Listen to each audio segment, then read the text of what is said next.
That's my set. Good night. All right. Hell yeah. I am so excited to be here. This is fucking awesome. Thank you guys for coming out. Like he said, my name is Tuttle. I'm originally born and raised from Cedar City, Utah. That's the appropriate response for that? No, thank you so much. No, fuck that little town. So when people find out I'm from Utah, they ask me if I grew up Mormon, if I'm raised Mormon. I am not. I don't know what gave that away, but it's fine. But growing up, I was one of the only kids in my hometown that wasn't Mormon. I was very alienated. I felt like an outcast immediately. I'd go to school, all the other kids would pick on me immediately. You know, I just walk in, nothing happened yet. They'd just be like, ha ha, Tanner's got one, Mom. Tanner's got one, Mom. Kids are mean, bro. Mom's 9 and 10 overheard at one time. They're like, you be nice to him. Just because he's only got one parent to help him read, and we take It's a Village literal.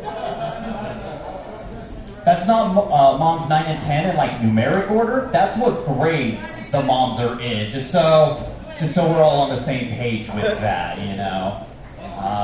I think another small town value that I got, I saw a lot of drug deals get paid in the form of a check growing up. Anyone else see that going up? Like, why are we giving Earl groceries every month, you know? No druggies here? Shit, alright.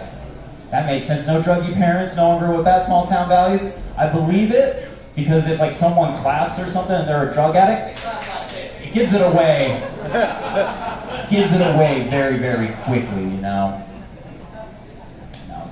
My parents actually met at a drug deal. Like, that's not a good, yeah, that was fine. That's not a good foundation to start a relationship, you know? The second day was her returning and being like, I don't have any money for the drugs this time. Is there something else I can give you instead? And 9 months later, there's my older sister. So, the moral of the story, pay for your drugs. Or give them a hole that's impregnable, okay? Like, it's like Milo said, 2 out of 3 ain't bad, you know? Growing up, my dad worked at a radio station. He actually got the radio station started. He would go in at night. Meth was his drug of choice. We gotta just put that out there. So he would go, take meth, splice tapes together, and have them ready for the radio station to play the next day. And so because of that, they were like, you know what, you've been awesome, we're gonna let you name the radio station. This should have been their first sign that he was fucking up, because he named it KMETH, okay? It's like, hey, it's Bob with K-Meth in the morning, K-Meth in the evening, we're shattering glass all night. He was on all the fucking time, and no one caught on to that for 4 years. That's solid work with them, everybody. When my parents got married, they, you know, being the druggies, they were registered at Michael's. Not the store, just some guy named Michael down the street. He had a great 2-for-1 his and her needles. They were really wanting those. And like, it was also like, I thought it was weird growing up. I never saw my parents hold hands or anything like that. It's because they were really quick when they would hold their hands. They would... like a little clean paper trail. There's no residue or anything left behind with them doing that, you know? Like, it sounds bad, I get it. But I still had a roof over my head growing up. We still had food on the table every night. We were super proper when we would eat. You know, everything had to be in the right order. Your forks and knives on the left, your burnt spoons on the right. You'd eat by candlelight, so you get more than one usage out of that candle when you're passing stuff around to each other. I go over and like hang out over at a friend's house. He'd just sit there chilling, and their dad get upset, and you hear him yelling in the other room. He'd just be like, I'm getting about!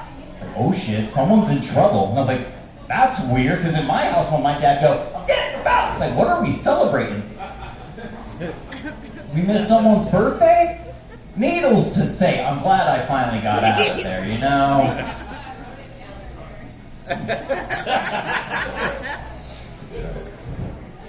Our family heirloom's a belt. It's that belt. My dad, he was like, my great-grandfather overdosed with this belt. Same with my grandfather. But I just switched to smoking, so this is on you. It's all on you now. I don't need it anymore. I'm like, thanks, Steph. Let's mix it up a little bit. I got into an argument with a white woman yesterday. Right? Attacking her own kind? What the hell? Now, so, we're sitting there and we're talking and stuff, and she was like, oh yeah, like everything, you know, she brought up avocados. You know, give it to any white woman. You get to talk for 5 minutes, they bring up avocados like it's nothing. And I told her, I was like, I'm actually allergic to avocados. And she fucking snapped on me. She was like, you are a bottom shelf white person. You cannot be spreading those genetics of being allergic to avocados to other people like that. I'm just like, really? Like, is there a ranking system? Am I a bottom white person now? And I'm like, that's fine. But I couldn't be outdone by this woman talking shit on me about an avocado. So I kind of out-whited her, and I was just like, you know, potatoes are more versatile. And someone in the other room you just hear that over here, and they're like, fuck! Like, there's a white-off going on in there, watch out! I'm like, they're more versatile, you can do more with them, and also, they're actually white. And then she was like, no. And then she pulls out, she was like, here's the avocado I cut today. Look how beautiful it is. She did. She literally pulled out half of an avocado to show me. And I destroyed that little fucking avocado. I was like, are you kidding me? It was all pit. There's no edges. It's top and bottom. You just fuck it. Also, I then told her, I was like, hey, good thing I'm allergic to avocado. Because that's how I was able to buy a house at 21. So, not spending all my money on that avocado toast. Those boomers were fucking right. This is my also first time performing at a bowling alley. This is really fucking cool. Like, I thought we'd be out on the lane, but you know, that'd be dope as fuck. I used to work at a bowling alley in my hometown for 7 years. And so like, this is like, I'm used to this. This is a natural fit for me, you know? It's cool to be with other people that threw their life in the gutter. You know, life struck them down all at once and you had nowhere to turn to. You're like, spare me! That was pinned up inside me. I was really split on even doing it, but it seemed like it was right up your alley. We're rolling with it. Was that over the line? Should I frame that a little bit better, you know? Turkey! There we go.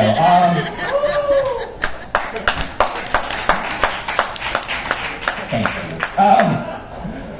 So no, like one of my favorite part, like working at a bowling alley, and I feel like maybe some of the bowling alley employees here can fill me on this, is I think there's something that connects all of us together, and that's the infamous prank phone calls that you get at a bowling alley. I don't know if they get them here or not. I got mine 6 months in, super busy Saturday night. I'm sitting there working, doing it, and I pick up the phone. I can tell it's some young punk kid on the other line.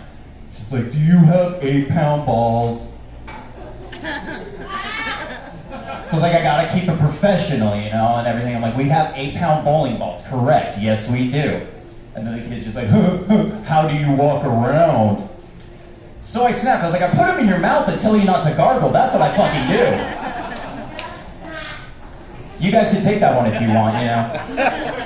And the kid was like, because he wasn't expecting that. I was like, yeah, that's actually how you sound with one of them dipped in your mouth. I'll be here till midnight if you want to come and get the other one, and hung up the phone. Word got around in a small town. I did not get another prank phone call after that. So you know what? That is my 300. That is my perfect game, I'd say, you know. Hell yeah. Alright. I'm a big dog lover. I saw a guy out here with his dog. Fucking badass, man. Growing up, I always wanted to have a dog, but my parents didn't want one. They didn't have a fenced-in yard. They didn't want it chained up all day. I get it. So when I finally moved out, I was like, that's my first big purchase. That's what I want to buy. I want to buy me a cute little border collie. I was like, all right, I want to name my dog something different, something unique, and something to really mess with people, too, at the same time. So I named my dog Grandma. I just thought it would be funny. You know, like, you guys are my neighbors, so every day you just hear, Grandma! Come inside! Grandma, quit your shit and get in the house. It'd just be funny. And the first day I got him, I was like, I have to start messing with people immediately. And you never forget your first. I went to Walmart with my girlfriend at the time, bag of dog food, that's it. Bag of dog food, set it up there. And cashier lady's like, it's 22, whatever. I look over at my girlfriend and I'm just like, you're paying for grandma's food today. She turns to me, she's like, no, you're paying for grandma's food today. So I get a little bit louder so other people checking out can hear me, and I'm like, I just bought grandma a new cage. You're getting grandma's food today. And it worked. I swear, I thought I heard other people checking out be like, you call animal control, I'll call the police, but we're gonna get to the bottom of this somehow. But then when I go to pay, I just make it worse. I'm like, it's cheaper than a home. It is. Prove me wrong on that. You can't. But the best, also my favorite part is it's a male dog, so it throws everybody off. You know, I get to be like, Grandma, quit licking your balls. We have company. So disrespectful. Like Mike, I'm actually recently single. Fucking shocker, what? Yeah. I got out of a 13-year relationship at the beginning of this year. Yeah, 13 years loyal. I should add that in there, because that seems to be overlooked around nowadays. So yeah, 13 years I was in a relationship. Mutual agreement, we split, we're best friends still, it works, but when people find out about that, comics, fans, they're like, how do you keep a relationship going that long? And I think, to me, I figured it out for everyone. Communication. Communication is key with any relationship, no matter how long you guys have been together or anything. Like, we got into an argument maybe a month or two before everything ended, and she just said something to me I really didn't like. So I raised my hand to her to let her know I had something to say when she was done talking. It's usually, can I hit you? But at least I'm asking, we're progressive, we're moving forward with it, right? Obviously it wasn't my looks or my jokes that kept her around that long, so, you know, a few months have passed. I think it was like, you know, maybe beginning of June. I finally was just like, all right, I think it's time to get back out there, see what's available, see what's up. Once again, I haven't been on a first date since George W. Bush was in office, so it has been some time. The game is different. I meet this girl, go to a bar, we're hanging out, having a good time, go back to my car to have a smoke, we end up start making out. I'm like, all right, this is awesome, this is great. And I knew I needed human touch again, and it had been a while, because like a few days before that, I took my shirt off and I was laying outside and a fly landed on me and was like working its way around me, and I started getting goosebumps and shit. I was just like, oh, fuck. I'm gonna be like Mike Pence during a debate. I'm gonna let this fly sit here and do what it wants to me and shit. But then it went up and started doing that thing on my ear I really, really like, and I was just like, all right, I gotta get the fuck out of here. Back in the car, making out. Stops. She pushes me back and she's like, look, this is great, this is awesome, I'm having fun, this is a good time. But there is something I need to tell you about me because it's usually a deal breaker. So I'm like, all right. So I think of like when like traveling comics and like other people are like, watch out, you don't know who's got a dick these days and who doesn't. Like that shit. I'm like, also, where the fuck are you meeting everyone like that? Why are so many men upset about that? Most men can't find a clit or work a clit properly anyways. A little delayed, you were like, is that me? Is he talking about me? No, yeah! Fucking get hanging out, drop the pants, see the dick, be like, bro, I got one of those, fuck yeah! We'll be done in 10 minutes, we'll go back to playing Madden in no time, man. So I'm like, alright, you got a dick, what's up? She's like, no, I don't, but I have this kink, I have this fetish that I'm really into. I'm into ABDL. Anybody? ABDL? Oh, I'm gonna ruin all of you. Adult baby diaper loving. We got one clap, we got one supporter back there. For the adult baby diaper loving. So I'm like, you mean to tell me you're wearing a diaper, we've been making out this whole time, you're wearing a diaper? She's like, yeah. I'm like, all right, you know, what did I just say a little bit ago? Communication is so fucking key. She's being open, she's being honest with me. I don't want to kink shame, but this is a lot to absorb, like a pair of Huggies, you know? I'm just like sitting there, I'm trying to, you know, absorb all this, and then she's just like, well, it's not so much a kink, it's more of a lifestyle. What the fuck does that mean?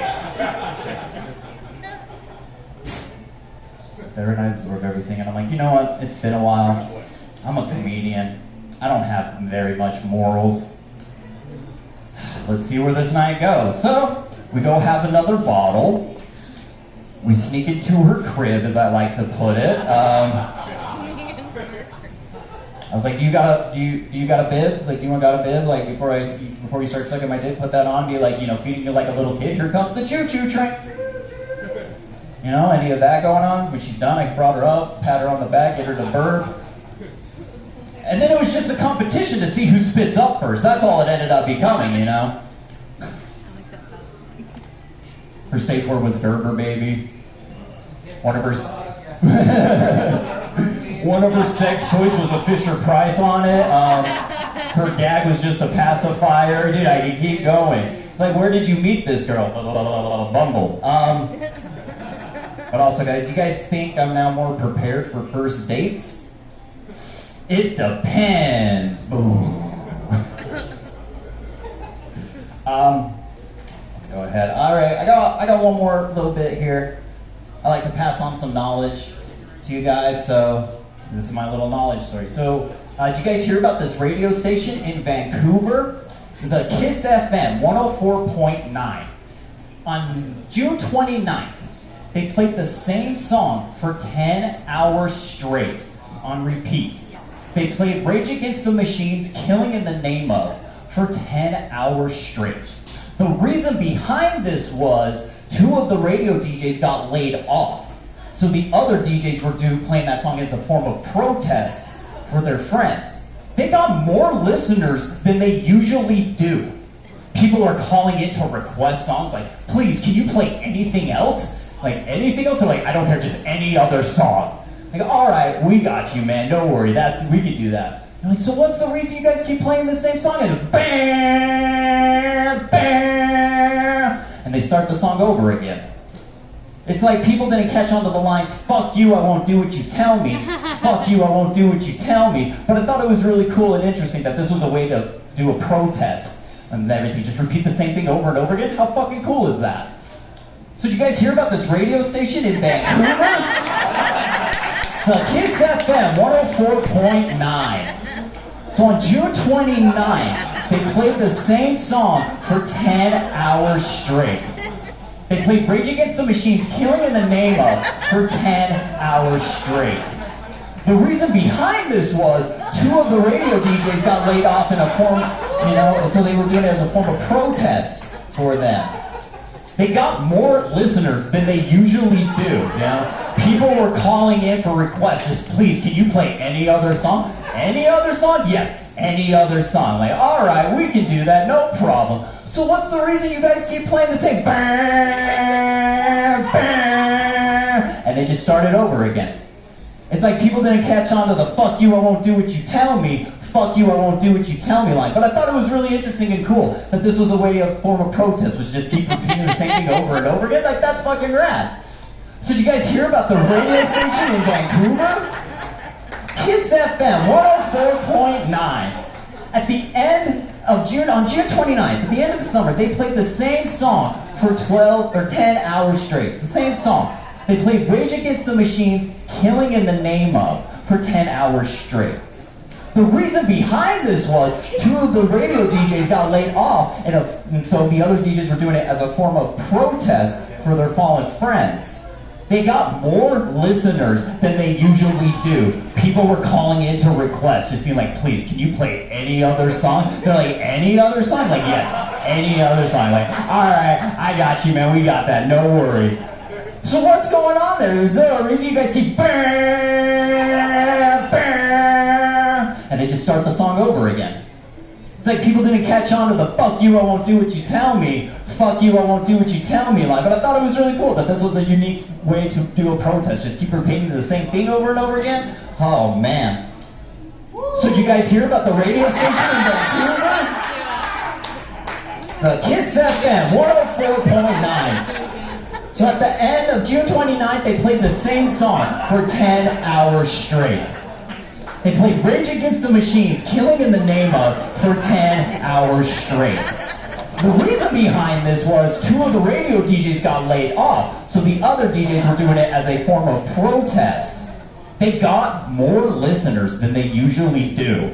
people were calling into requests, just being like, please, can you play anything else? Like, anything else? Yes, any other song. All right, man, I got you. No worries. And they're like, so what's going on? Is there a reason you guys keep bam, bam? And they just started over again. It's like people didn't catch on to the fuck you, I won't do what you tell me. Fuck you, I won't do what you tell me. But I thought it was really cool and interesting. You just keep repeating the same thing over and over again, you know? So did you guys hear about the...